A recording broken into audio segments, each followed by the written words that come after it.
Right, so how do we actually get to the right level of arousal? And the answer basically is the doorway into the right level of arousal for any of your shots is through your emotional states. The most important thing I believe in golf is your emotional states. And I'm going to tell you why, but before I do it, I'll explain to you how it works. Okay. Whenever you're in an emotional state, whenever you get aroused, and we'll keep this clean, whenever you actually get aroused, fear or whatever, what happens is you'll find that the feelings start to increase, and then they start to peter off like that. Okay. When you're around about the peak state, whatever is happening outside yourself, something you can see, touch or feel, becomes a trigger for that state. You probably heard of Pavlov's dog, where the famous experiment where he rung the bell and fed the dog, and then after a little while, the dog would produce saliva just from the bell without the food, because the bell had been associated with a physical response, the saliva. Well, it's sort of like based on that, it's the same sort of thing. However, this is something that's actually happening in your life every single day. For example, if you put the radio on and you hear an old song that goes way back to the times when you were running about dance halls and nightclubs, maybe from a time when you met your wife or you met your husband, what you'll probably find, and almost immediately, the memories will come flooding back and the feelings will come flooding back. That's just one example of an anchor that you may experience every day. Another example would be if you were at a funeral and you'd lost somebody quite close to you. You'd obviously be in a deep peak emotional state. If somebody came up to you and just touched you on the shoulder and said, "I'm really sorry to hear about your loss, you know, really sorry to hear about that." If that happened 2 or 3 times on that event, what will have happened is that somebody will have set up a physical anchor in your shoulder. And basically, a year later, a year and a half later, you could be at a party, you could be having a good time, you could be over your loss, everything seems fine. But if somebody just came up and just touched you on the shoulder, you could just feel really depressed really quickly and you wouldn't even know why. Now this probably happens every single day of your life. If you've had a day where you wake up in the morning and you feel great, jump in your car, you go to work, but something happens between there and work and you feel like crap.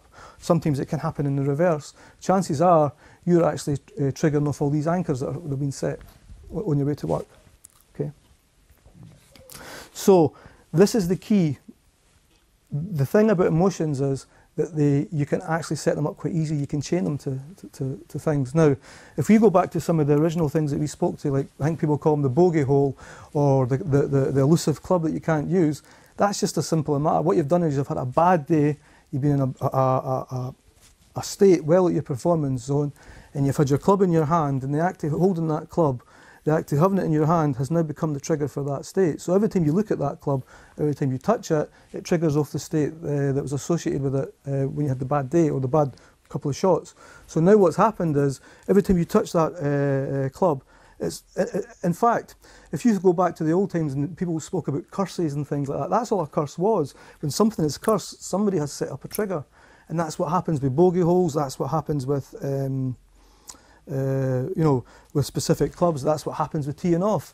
If you are really anxious about teeing off and you then mess up your shot once or twice, that becomes anchored in. So the very act of going to teeing off becomes a trigger. I spoke to somebody recently who was having a problem with his short game, and he said to me, whenever he gets to a specific part of the game, he can actually feel this adrenaline rush, and his golf just falls to bits, and he's been trying to solve this for a couple of years. Basically, all that he has done is he has set up a trigger on the golf course, that whenever he gets to that part in the game, it automatically triggers off a certain emotional state, which then gives him an access to a level of arousal, which then gives him access to his worst shots. And it's all an autopilot, because even when you're trying to think, it's really still an autopilot. So if you think about it, right, this is the key. The key really is to manage your emotional states. One of the most powerful things about emotions is that your emotions also run your thoughts. They also run the images and the self-talk that runs through your mind. You'll find a lot of these kind of psychology books talk about things like, when you're on the golf course, what you want to really do is you want to have positive self-talk. But the problem with positive thinking is you have to think about it, and usually by that time it's too late. But the good thing about the emotional stuff is, and the idea behind that is, if you actually control what you say to yourself, you'll actually have some control over the way you feel. But because of this nature of being able to set things up and link things and condition things, it's actually much more powerful to do it with the emotions, because when you actually elicit a certain emotion, the self-talk and the images will actually be attached to that emotion, and they'll actually automatically start to run through your mind. A lot of golfers, for example, will practice at the wrong time. They'll practice when things go wrong. So basically what they'll do is, when things have went wrong in the golf, on the actual course, they'll book in and do some practice, and they'll practice like mad, because they're going to try really hard to get rid of this problem. But what they're basically doing is they're wrapping themselves up in the problem, actually reinforcing the problem. They're not actually getting rid of it, and the harder they try to get out of the problem, the more ingrained it becomes. And so therefore, one tip would be is don't actually go to the practice if you feel like shit. Think about times in the past where, don't actually go and do any practice until it's fun, until you feel good. So if you're feeling really bad and you're going through a bad period, don't attempt to do any practice. Wait till you're in a good mood and you're actually looking forward to it.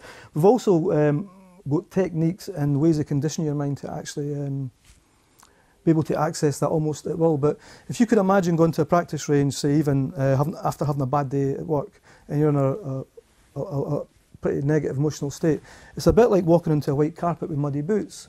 You're actually walking onto the practice range, and basically what you're doing is you're setting up all these negative anchors everywhere.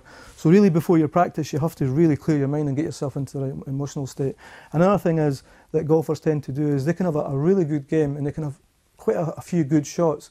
They can have, say, I'm just taking it off the top of my head, they could have, say, 30% or 20% of the shots were bad, but they'll completely focus on the bad shots, the things that went wrong.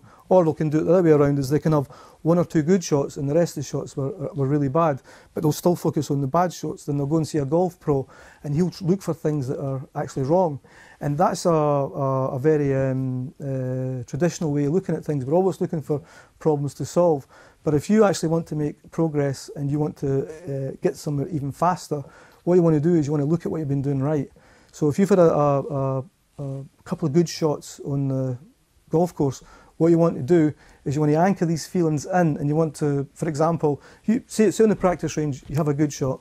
You want to stop and you say, that was a good shot, and play it through your mind over and over until you can get the feelings associated with that good shot, because that's the emotional state you're looking for. And the more you play that, the more you actually have that feeling, and the more you link that to everything that you do, that's when you start to get the consistency, because your emotions are like a doorway to the shots, because it's your emotions that will determine the level of arousal that you were at. So if ever you hit a good shot on the range, you play it in your mind, you file it away, but what you do is you practice accessing and developing these feelings. Whenever you're actually in the golf course and you hit a good shot, basically what you do is you watch the ball where it's just went, and you play it in your mind over and over again, and you savour the feelings, the satisfaction, all the positive stuff that went with it. Whenever you have a bad shot, you allow yourself 10 seconds, 15 seconds to feel really bad about it. Then you take a deep breath, you let it go, and you move on. And that's how you do it. And if you do that, basically what you will be doing is you will actually start to set up the anchors in the golf course that are going to give you access to good shots.